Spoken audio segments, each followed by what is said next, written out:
We're not crazy, the system is. Tune in to Madness Radio, voices and visions from outside mental health. Wednesdays, 6 to 7 p.m. Eastern Time on Pacifica affiliate WXOJLP-FM 103.3 Valley Free Radio. Produced by Freedom Center and the Icarus Project, streaming live, podcasting, and archived at madnessradio.net. Hi everybody, welcome to Madness Radio. This is your host, Will Hall, and today we're talking about active bystandership with Keely Malone, who works with a mediation organization in Western Massachusetts. But first, a little bit about Madness Radio. We are co-produced by Freedom Center and the Icarus Project. Freedom Center is a Pioneer Valley activist, advocacy, and support community run by and for people who are looking for alternatives to the mainstream mental health system, people who have different kinds of psychiatric diagnoses like schizophrenia, bipolar, obsessive compulsive, borderline, and who have been abused in the mental health system or are looking for different kinds of holistic options, looking for legal resources, community support, alternatives to diagnostic labels, and different ways of dealing with our emotional distress. We have a lot of different programs, including free acupuncture and free yoga. We just added a second free yoga class. We have some free chair massage that happens on Mondays now, and a writing group, and a lot of different things going on with the Freedom Center. So please check out our website, which is freedom-center.org. Madness Radio is also co-produced by the Icarus Project, which is an international support community of people who are living outside of the mainstream medical model of mental disorders and looking to options like creativity and spirituality. And there's a lot of great discussions going on in the discussion forum at the Icarus Project, as well as a lot of different articles and art and things on our website. There are local groups going on around different parts of the country. So check out the Icarus Project website, which is theicarusproject.net. So today my guest is Keely Malone. Keely is an old friend. She hosts the Parapolitics show here on Valley Free Radio. She's a longtime activist and organizer in the social justice movement, and she's been very much involved in Arise for Social Justice, which is a low-income rights group that the Freedom Center works with and has been involved with collaborating on different projects over the years. And actually I've had the opportunity to be on Keely's show before, talking about the Zyprexa scandal, which was great. Great to be there and talk with her about that. And I recently found out about Keely's work with a mediation organization in Franklin County in Athol, near Orange and Athol, north of Northampton. And one of the projects that she does there is called the Active Bystandership Training. And if you're a regular listener to the show, you know that we're very interested in really deep changes in society's treatment of people who are violent or who are causing problems or disruptive or disturbing situations, people who often get pulled into the mental health system or get pulled into the prison system, and really looking at how society's response is often something that just creates more problems and compounds the situation rather than really resolving it. We did a show about the restorative justice movement and alternatives to incarceration, alternatives to punishment, and alternatives to a whole vengeance model of how you deal with crime. And Keely's work looks at this idea of bystandership, that when harm is happening, not just a crime, but any kind of harm, that there often are witnesses and people around when it's happening, and we don't step in, we don't take action. I'm sure everyone listening has this experience. I know I have the experience of just pushing it out of your mind or not knowing what to do and not really feeling empowered, and then just we become kind of the lonely crowd. We become a very alienated, individualistic, unaccountable, and irresponsible society when we don't really know how to respond to things that are happening in our community, with our neighbors, people that we meet on the street, and we just sort of put it out of mind. And one of the more extreme examples of this is an incident that happened outside of Brattleboro, Vermont, and people have heard me talk about this quite a bit because I was involved in advocating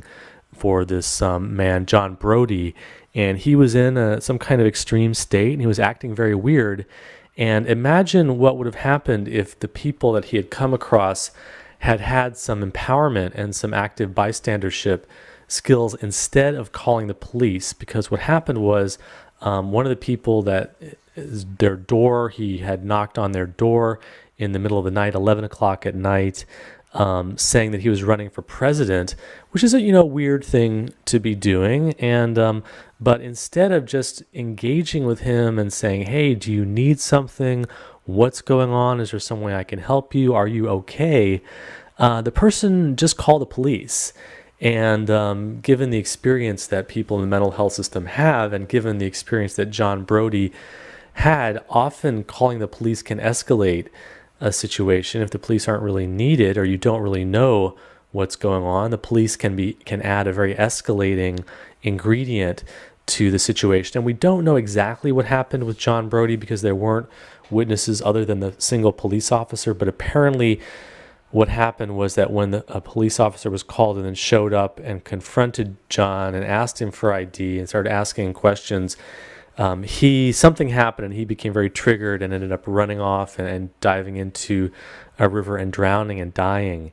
And it's a real tragedy. It's, of course, the police officer was just trying to help, but the way that it is in our society, people have been exposed to force in the mental health system, and John had been exposed to force in the mental. He had been treated very violently by the mental health system many times, and he may have, we don't know, but he may have associated that cop with more violent treatment and felt like he just had to run. He may have panicked. He may have been in a trauma flashback kind of situation. So we think about that kind of encounter, which happens again and again in society.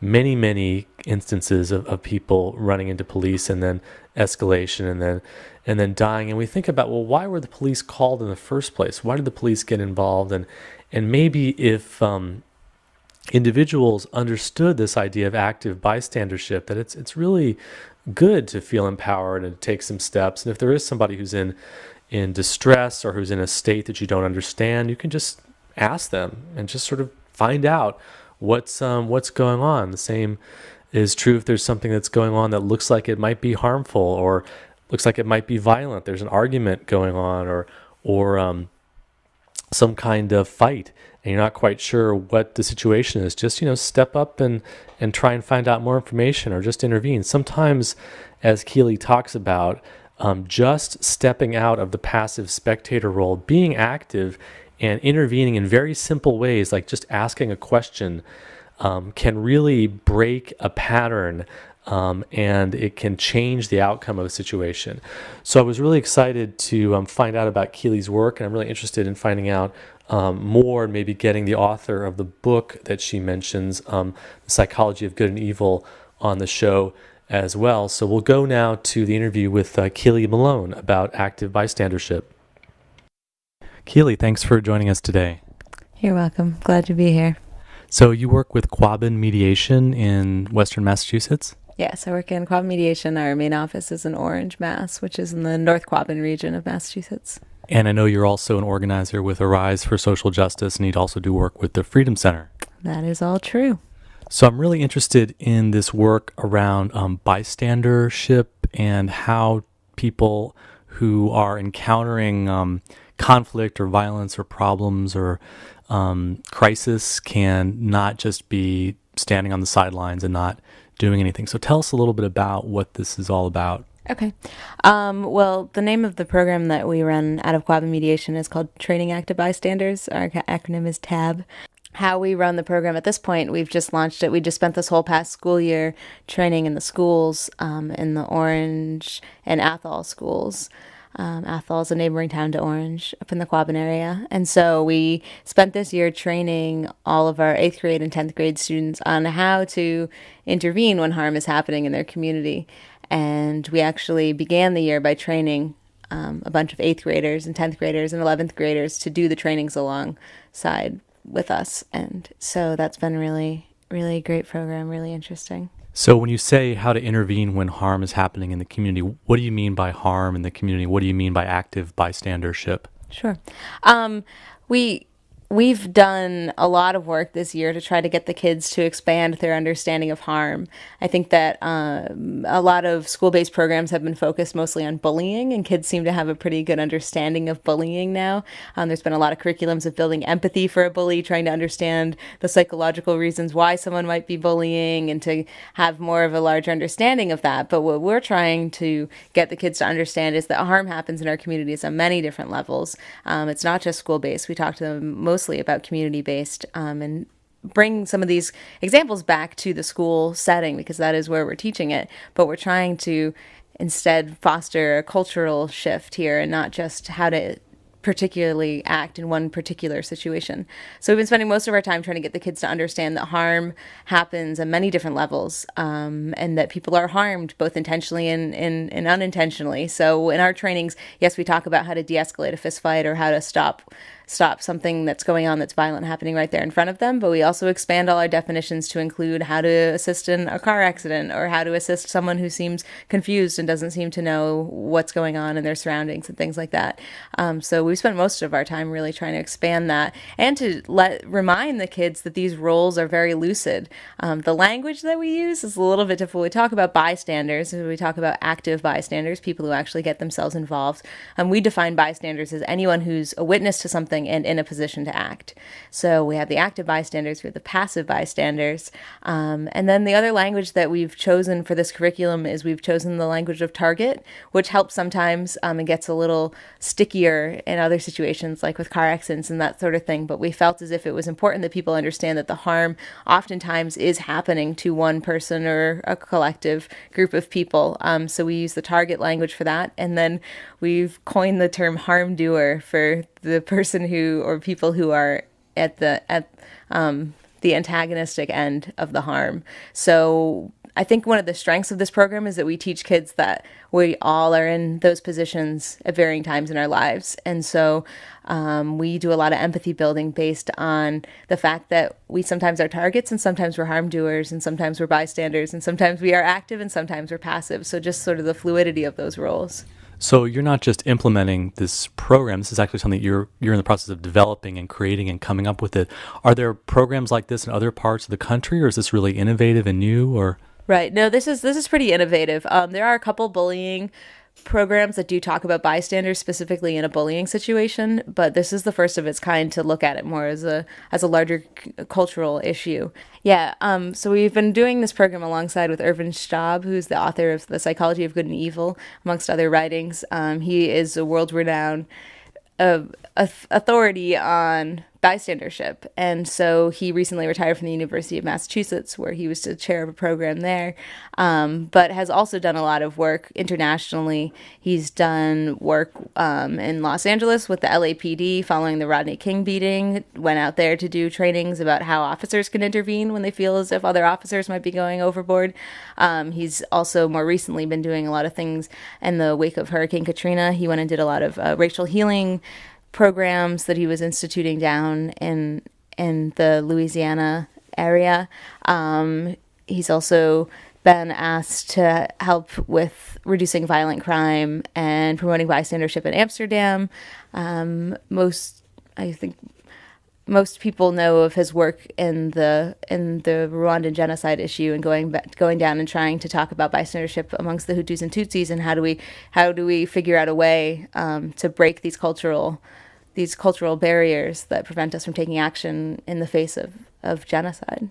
So, and you're working with high school kids. So is this funded through the school district, or where is it funded through? Most of the funding for this program is actually coming from the Department of Justice. And then we also had John Olver as our representative on the federal level in that area. So John Olver was really helpful in getting us federal funding as well as state funding. Our state reps have been really supportive too, Steve Brewer, et cetera. So let's talk about the program itself. So you're talking about active bystandership. So maybe give me an example of a situation that this would apply to. I mean, I think this has very interesting implications, both around mental health issues, where you're often dealing with situations that are conflict situations or that need de-escalation. I also think it has a lot of implications for just how to create a more just and caring society where we're not relying on government to take care of things which doesn't work, but we're really creating strong community ability to respond to situations. But what's an example of a kind of scenario, and then what is it that you're actually teaching these kids or anyone really to do in those situations? Well, I would say that, first of all, that this program is not taught only in isolation. This program is being taught in the schools where we have already done basic conflict resolution with all these students. We've done conflict resolution. We laid down the groundwork with them in 7th grade.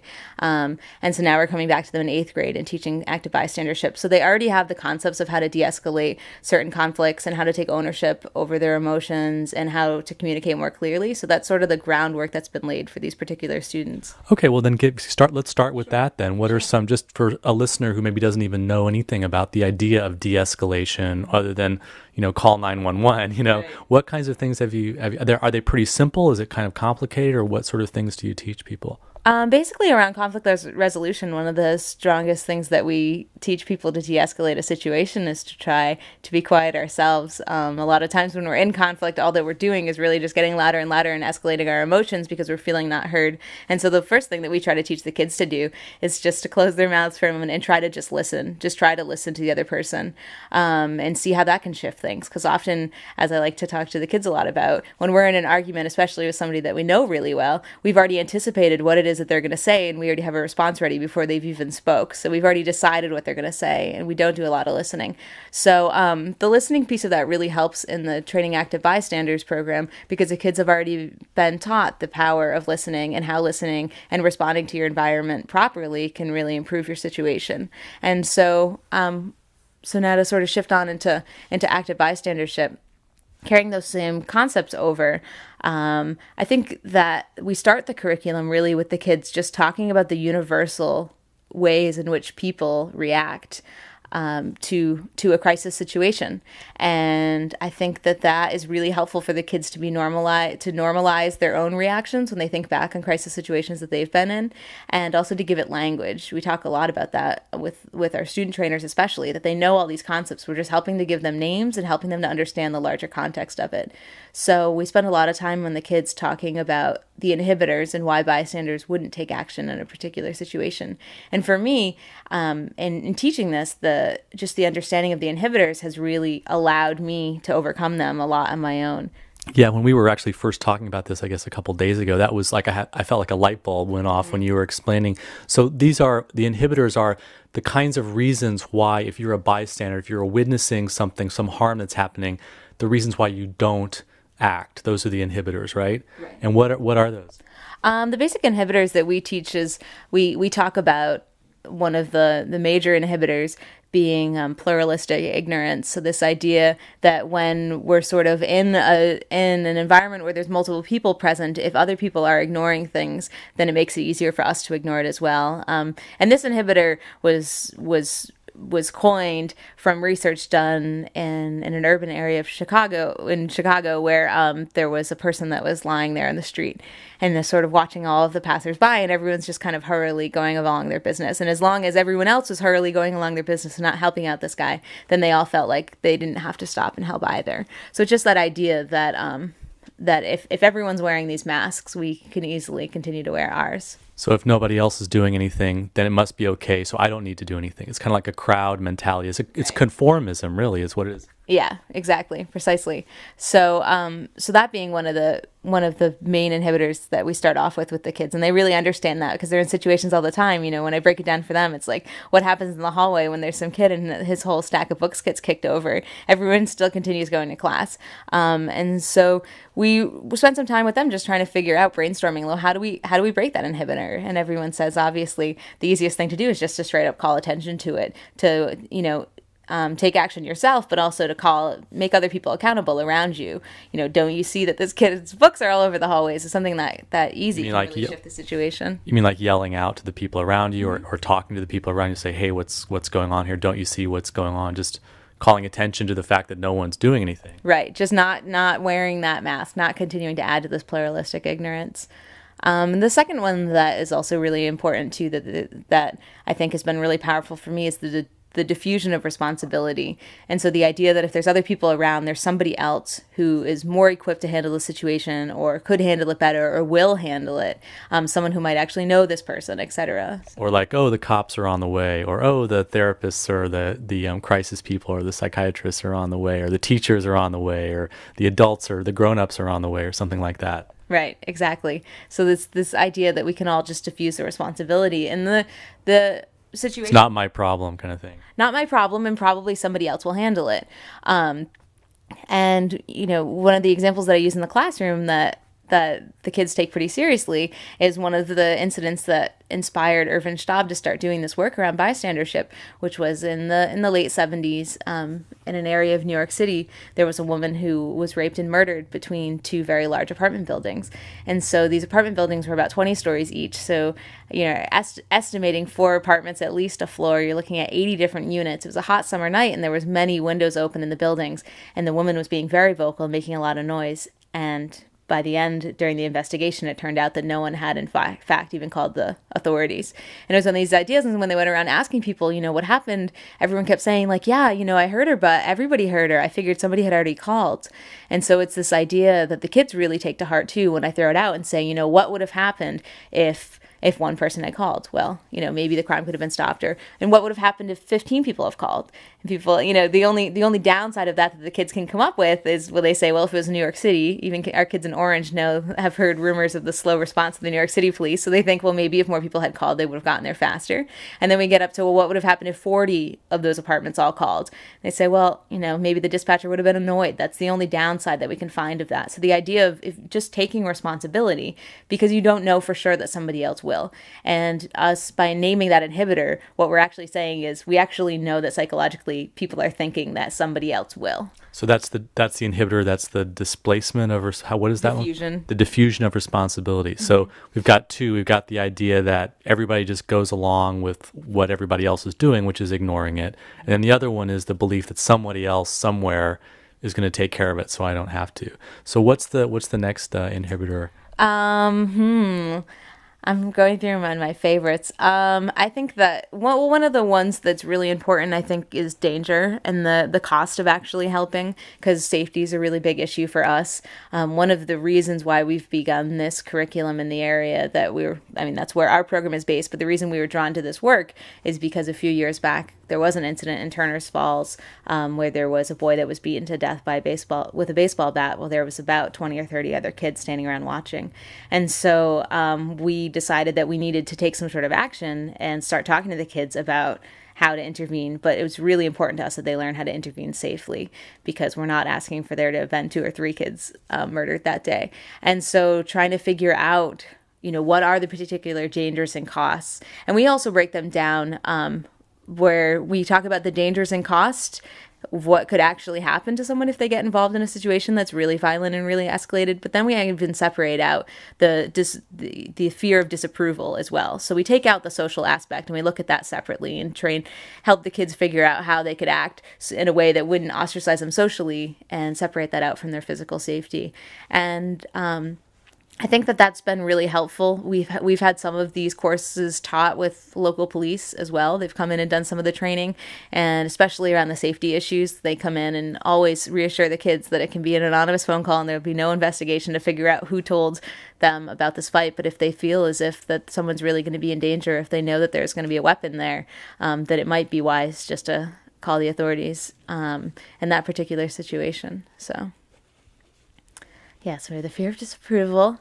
We have the cost or dangers of helping, the diffusion of responsibility, pluralistic ignorance. What else? Oh, I think the ambiguity of need is also a really important one. You're not really sure if somebody needs help or if somebody wants help. And that's been one that's really changed my life, is that I've gotten into just the habit of just straight up asking at this point. If I see someone, if we want to get into the diffusion of responsibility, that's often, I'm not a cell phone carrier. So if I see somebody on the side of the road stranded, it never occurs to me to stop, because I figure, well, I know I don't have a cell phone and probably they do and probably somebody else does. But I've gotten to the habit now of just stopping and pulling over and asking asking if they need any help, because I do know how to jack up a car and get a tire off. There are some skills that I have. And so I've gotten to the habit of just asking. And even over the last year, I'll say that many of the few times that I have stopped, people have always seemed really surprised and thanked me, and told me that they were all set or that someone was on the way.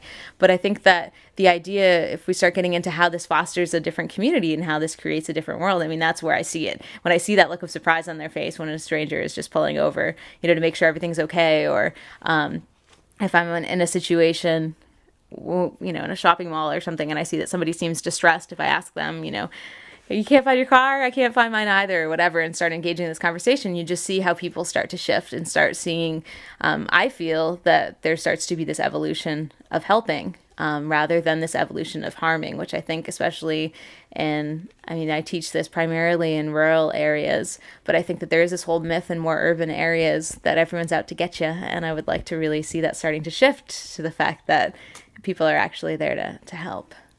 Are there other aspects to the training that you work on beyond these inhibitors, the kinds of things that prevent people from stepping out of that bystander role? Mm-hmm. Well, I think part of it is having the skills too, and so we spend a lot of time just talking about how to be a competent bystander, and really assessing the situation and figuring out what you have, what your own personal skills are, and then looking at the people around you. A lot of this is about recruiting others to help you, and the kids will be the first one to offer that up. Even when it comes to the safety issue, when I discuss with them, and a lot of my students do in fact know either the kid that was killed or the kid that is now in jail for that beating in Turner's Falls. And when we bring that up, a lot of them will say, and I'll say, I'm not asking you to put yourself in harm's way. And they'll say, yeah, but if five people had stepped up and told him he had to stop, 5 people could have wrestled that baseball bat away from him. And so they even start to feel really empowered just by the idea of being allowed to recruit others. And I think that allowance is the issue that we need to really start working on, especially in the school systems, because there's a very strong idea that physical violence is not acceptable anywhere within a school building. Understandably, it's supposed to be a safe place for all people to be, but this understanding of kids involving themselves in these fights in any sort of way is really frowned upon. And so that's been one sort of difficult area with the bystandership, is that kids are still afraid to intervene in a school setting because they don't want to also get suspended. They don't want the school camera to just see them there in the mix and for them to get further blamed. But yeah, we spend a lot of time talking about recruiting others, recruiting allies, figuring out who's around you, what your strengths are, what their strengths are, and really just starting to talk a lot about that evolution of helping, and talking about how it can change our community values if we really see each other as potential allies instead of potential enemies. So you mentioned when some students are being beat up on, or someone's car is broken down by the side of the road, or in a city someone's being attacked. What are some other kinds of scenarios of bystandership that you think can really benefit from people taking a different attitude? Well, we spend a lot of time talking about, sort of preemptive bystandership as well. How difficult is it for you to extend a smile or a hello to a student who's being really regularly targeted or isolated from the rest of the social community, and that sort of thing. And just understanding that people can be bystanders in many ways. You don't have to wait until there's a physical fight. You can step in at the time when it's just a rumor. That I spent a lot of time talking with 8th grade girls about their ability to just not spread that rumor if they just don't go and turn around and tell that story to somebody else, that in its own way is a way of taking an active role in a harmful situation. Wait, break that down for me again, about the rumor, like a rumor as a harmful situation, and then a bystander is someone who just spreads the rumor or doesn't, or just listens to it, or how does that work? Well, I would say that in that particular situation, if a rumor is begun and then someone who then goes and spreads that rumor now becomes part of the harm doing and is the harm doer there themselves. But for someone who simply just does not repeat that rumor and does not continue it to spread, that is a way of taking more of a passive bystandership role, but still somehow involving themselves. And if they're actually to stop that rumor and to challenge that and try to get at the root of it, and figure out what the larger situation is and why this animosity is there rather than just perpetuating the harm, that's a way of taking a really strong active bystandership role. And that's been pretty well received. And again, just looking at the empathy piece of that, talking a lot about how we know how it feels when we're on the receiving end of that harm. And so trying to figure out a way to not have somebody else feeling the way that we can imagine we'd feel. How does this affect the kids that do the training? Do you really see them get it, and there's behavior change, and does the climate in the school start to change? Do you know of incidents where the active bystandership gets actually put into practice and there are different kinds of results? Yeah, for sure. I mean, I think the strongest change has been amongst our student trainers, because they've been the ones who have been really just living and breathing this and teaching this all year long. You mean they're trainers that you recruit from the students themselves, who then they are training their own peers? Right. Yeah, we do a lot of peer teaching at Quabbin Mediation. We feel like that's a really powerful model. And so we train students. We went through an intensive training in the fall, and now they go around to all of the different classes with us. So those students we've seen the largest change from, also because we spent a lot of time teaching with them. But one particular trainer, at the beginning of the year, right as we were doing the active bystandership, there was a question from the school on whether or not this was the best choice, because this kid had tendencies to get in trouble sometimes, and wasn't a straight A student, which is precisely the candidate that we want. We want the real kids who are really, able to make connections with this work. And so at the beginning of the year, there was some sort of scuffle.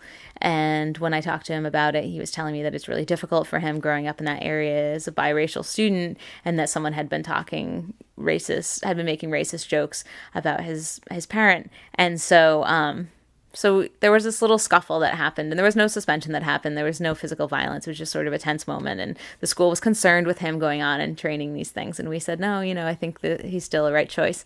And then, flash forward now, after teaching this for most of the school year, about a month ago, I was training with him, and he was a little late coming to class, and he apologized for being late. And at the end of class, he explained to me why he was late, and was saying that he was sitting in the cafeteria having breakfast and was having this discussion with another student who was saying pretty racist things.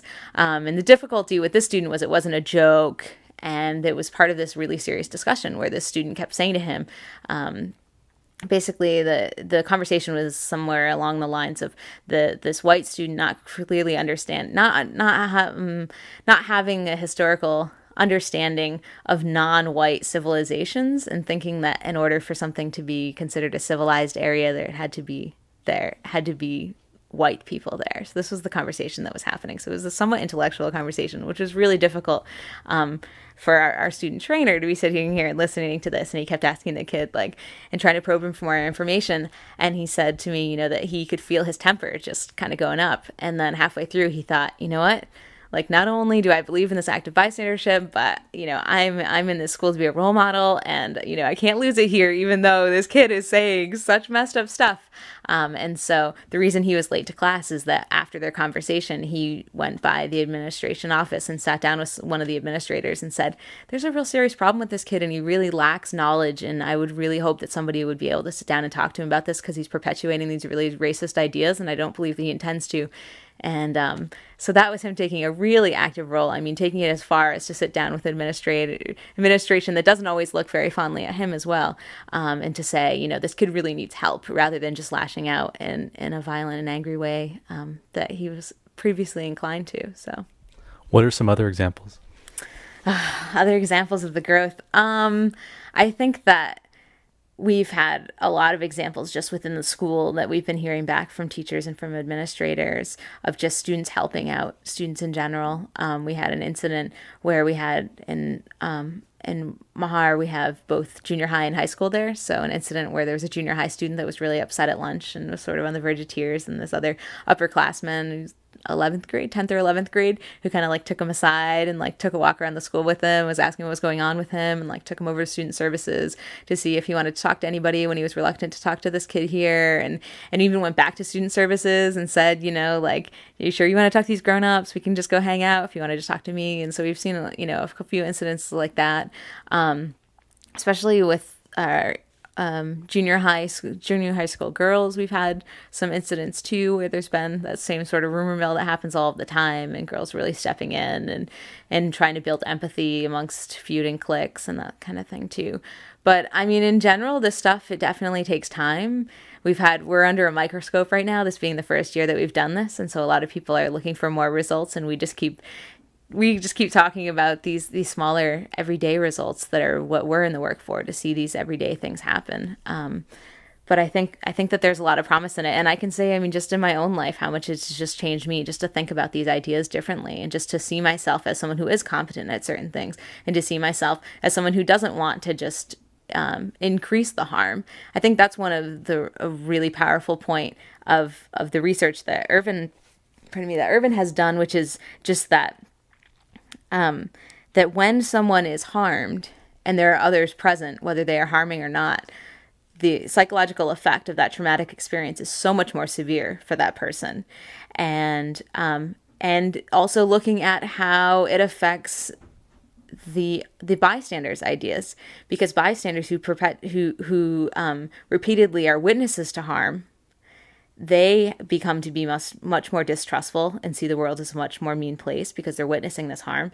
And then even when they don't themselves step in, they have the guilt compounded with not stepping in. And then oftentimes that turns into rage and sort of this rejection of society anyway, and feeling as if, well, even if I had stepped in, it might not have changed things. I could have gotten hurt. And so I think that those are some of the deeper issues that we can't see necessarily in the day-to-day, but having an understanding and teaching a deeper understanding as to what the psychological effects are for the harm doer, the target, and the bystander. So that's interesting. So when someone is harmed and there are witnesses and they don't do anything, there's actually studies that show that traumatic impact is greater on the person who's been victimized. Yes. And then there's this effect that happens on the witnesses themselves who don't do anything, and then they have all these psychological impacts as well. Right. And then, of course, the psychological impact on the person doing the harm, which has been the major focus of these bullying type programs that I spoke of before, which is we understand that when the harm isn't interrupted, the person thinks that this is okay, an acceptable way of being, and then that perpetuates that type of behavior.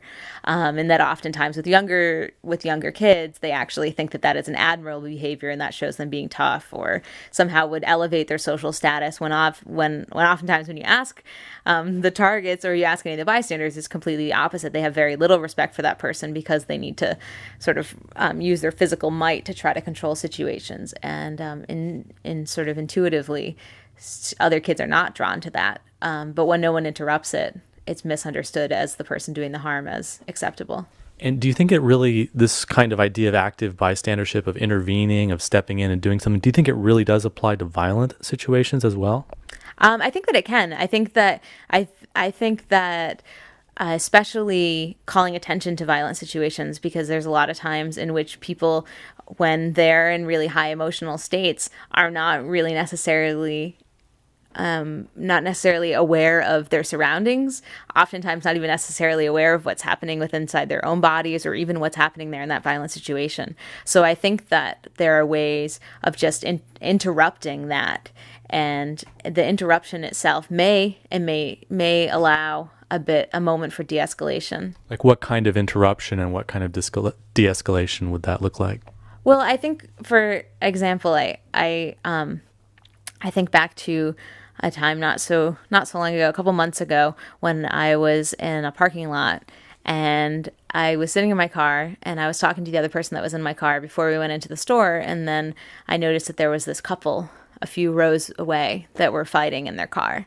And I sort of turned to my friend and said, "Do you mind if we just stay here for a minute?" And it was just my instinct. It wasn't me being nosy. I just felt like I didn't know how this was going to go. And I just sort of felt like, it's this busy parking lot. Everyone's sort of rushing into this store to buy whatever it is that they need. And I just felt like, why don't we just hang out a little bit and keep an eye on this?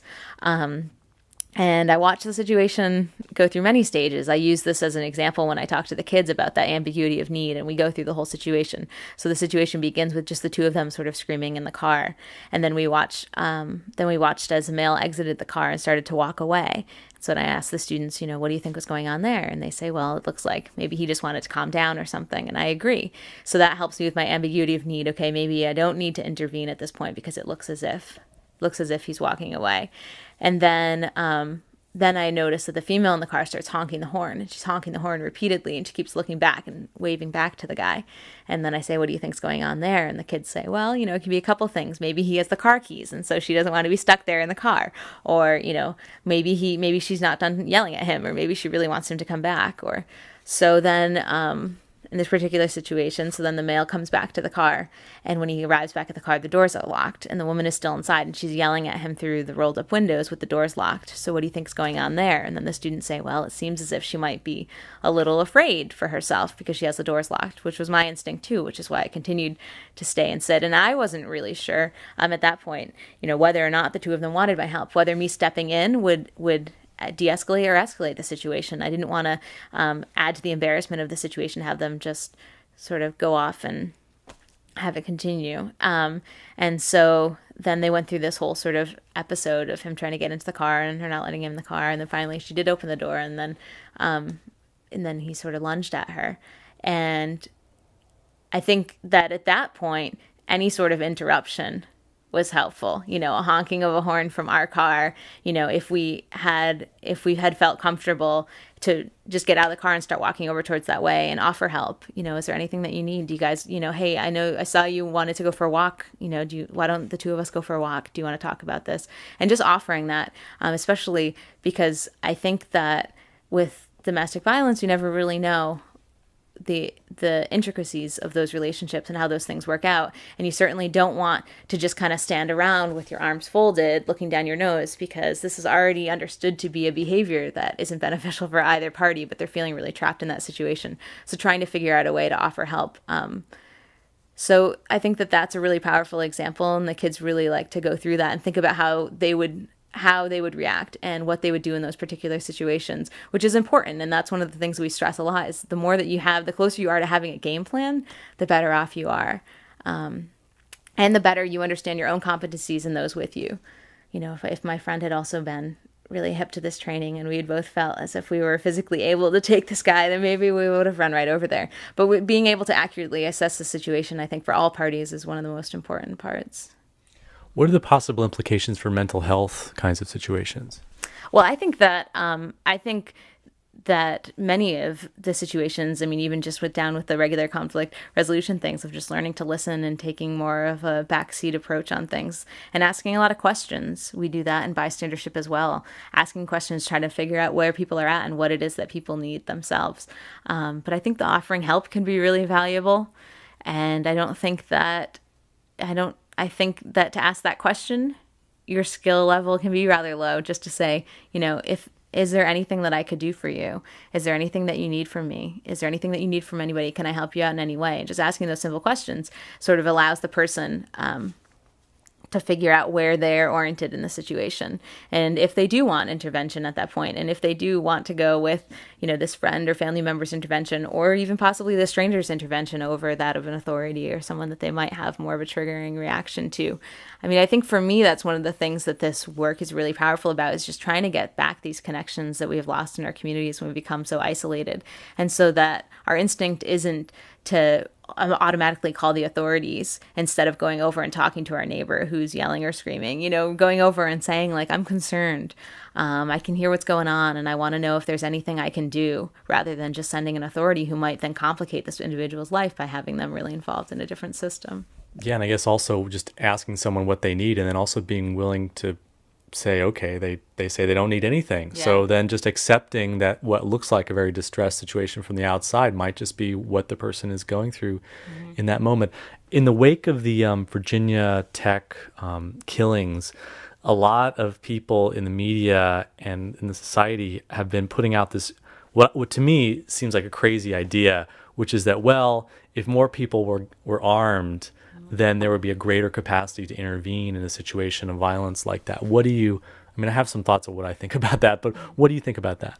Well, I think that one of the things that's really powerful to understand is that there were a lot of active bystanders in this. A lot of people related to our work when this originally happened said, where were the bystanders? And then there was this sort of response, not necessarily connected from the questions being asked to us, but, well, they were all left without guns and therefore couldn't defend themselves. But the idea that there were a lot of people that took active roles, that there was a professor that held the door off and got most of his class out the window before he was shot and killed. And so there were people that really did step in this crisis situation and try to take an active role. But I think that a lot of the questions that should... So it wasn't just, they didn't have guns, so they couldn't do anything. Actually, they did do a lot, and it sounds like they may have actually helped the situation with the things that they did do. Yeah, for sure. for sure. And I think that where I come in with my lens is like, what about everybody else? It seemed as if these bystanders, these individuals, these professors, these classmates really did everything within their ability to de-escalate the situation. So for me, the disappointment falls back on the school and the authorities, and why wasn't there more of a reaction from the higher levels, I guess? Because I think that that's really important. And when we're talking about the work that we're doing, that's exactly, we're going at this from the grassroots up, because that's the way in which we operate as a small grassroots nonprofit. But the idea is that until we change these larger structures, our work can be carried out in the community, but not necessarily like the problems that I alluded to in our school systems. Yeah, let's talk more about the larger political, maybe even philosophical implications of this, because it really comes from a place of not improving services and emergency response services, although maybe that's part of it. It really comes from a place of empowering communities to step in and take some capacity and say, okay, I can actually do something about situations. Let's just talk about what are your thoughts about the political implications of this work, and what kind of vision do you have about the kind of restructuring or rethinking of what community is all about that goes into what you're doing? Mm-hmm. I think they're huge. I think the implications are huge, because I think that, as I said earlier, I think it's about just making those connections again within our communities and seeing ourselves not as isolated members sort of roaming around each other, but rather as only an arm's length away. And if we just reach out, that we can start doing these things. We talk about, how does active bystandership apply to the river down the road that's so polluted by the old mills that people have trouble fishing in it, and really start thinking about, okay, so as a bystander, what can you do there? Well, I can talk to the town administrators. Well, I can talk to the property owners that own those old mills and find out why they haven't been cleaned up yet. Well, I can get together with a group of my friends and see if they're interested in organizing some sort of river cleanup, and trying to figure out ways in which you include yourself, and then you look at the power within your community. Being as an anarchist myself, I see that being the strength in that movement, is that seeing that we as individuals need to take responsibility and then open up possibilities for other people to get involved in that organization as well. And I do think that one of the powerful ways of this work doesn't necessarily just shift all that responsibility off of those powers that be, but actually we start the changing, as I said, from the grassroots, and then it has to change, therefore, on up, because if there's all of these people doing all this organization and doing all of this work, and it's constantly coming up to hit against this wall, then I think that's when that wall is going to have to shift, and that those people are going to have to understand that there's this larger movement that wants people to be working on these things and wants people to be involved, and does not appreciate the isolation that is perpetuated by economic systems like capitalism. Does it relate to the sort of disaster preparedness talk that's happening among a lot of people these days, dealing with like potential war situations, but also just natural disasters and economic problems that could be happening in the future, and just looking at terrorist attacks and different ways that people can respond to that? Yeah, I mean, I certainly hope so. There's been a lot of this emergency preparedness discussions going on, and I know that in our area here at the Five Rivers Council, that there was a woman for our organization that sent in some writings about active bystandership. And we're always trying to say, like, and don't forget, that's great that you're going to figure out how your house can live off the grid when and if, all other sources fail. But don't forget that there's also 7 other houses there on your street, and trying to figure out a way that people can be thinking about these things, not just how am I going to save my own, but also trying to figure out how we can, as a larger community, can be prepared for these things. Yeah, there is this kind of survivalist mentality of, okay, I'm going to be isolated, and how can I be independent? How can I make it on my own and be self-sufficient? You hear the phrase self-sufficient a lot, but this is a very different thing. This is about how can we actually be involved with each other in our communities in an active way to respond to very complicated kinds of situations. Yeah, and I think it's really important right now, because I think that as people get more scared, they are just thinking about how they're going to save themselves. And so I think this is precisely the moment when this work has to become really strong, and people need to understand that it's not about just saving yourself.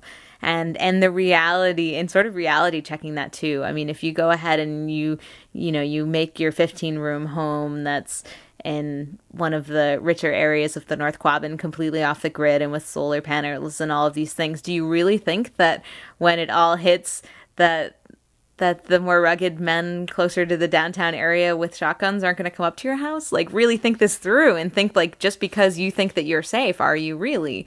And understand that actually you trying to get this much further ahead from the basic population is going to put yourself in more of a risk. I would say, from my own perspective, is going to put yourself more at a risk, because there's going to be other people in more dire situations that are going to be willing to do more dire things than you could imagine. And so I don't see it as advantageous to just sort of get yourself prepared, instead to look at what we can do as a community and what's our plan as a community. How do people get in touch with you and find out more about this work? We have a website, which is www.quabbinmediation.org. How do you spell that? QUABBINMEDIATION. So that's quabbinmediation.org. You can look us up for sure. You can get in contact with us. We've done mini active bystandership trainings for adults as well. We did one for a couple of unions, for union stewards, to figure out how they can intervene in particular situations that they might need to on the job site, etc. So we definitely have been having these discussions with adults as well. And if you're interested in finding out more about this pilot program, I urge you to as well. We've just completed our first year. So now we're wrapping up the evaluation piece and figuring out where to go from here. But our plan is to implement this statewide. And what is the book that you mentioned? Well, Irvin Staub is the man that helped us to write the curriculum. It's based on his work. And how do you spell his last name? It's S-T-A-U-B, Staub, S-T-A-U-B, Irvin. And the book that I mentioned was A Psychology of Good and Evil. Thanks a lot for joining us today, Keely Malone. Thank you. And that was an interview with Keely Malone talking about her work with Quabbin Mediation and active bystandership. And that's about all the time we have this week for Madness Radio. Thanks for tuning in.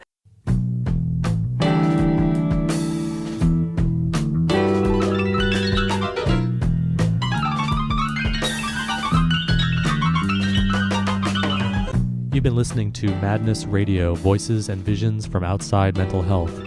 Madness Radio is broadcast every Wednesday, 6 to 7 p.m. Eastern Standard Time on Pacifica affiliate WXOJ-LP-FM 103.3 Valley Free Radio in Northampton, Massachusetts. For our live internet stream, podcasting, show archives, and more, visit madnessradio.net.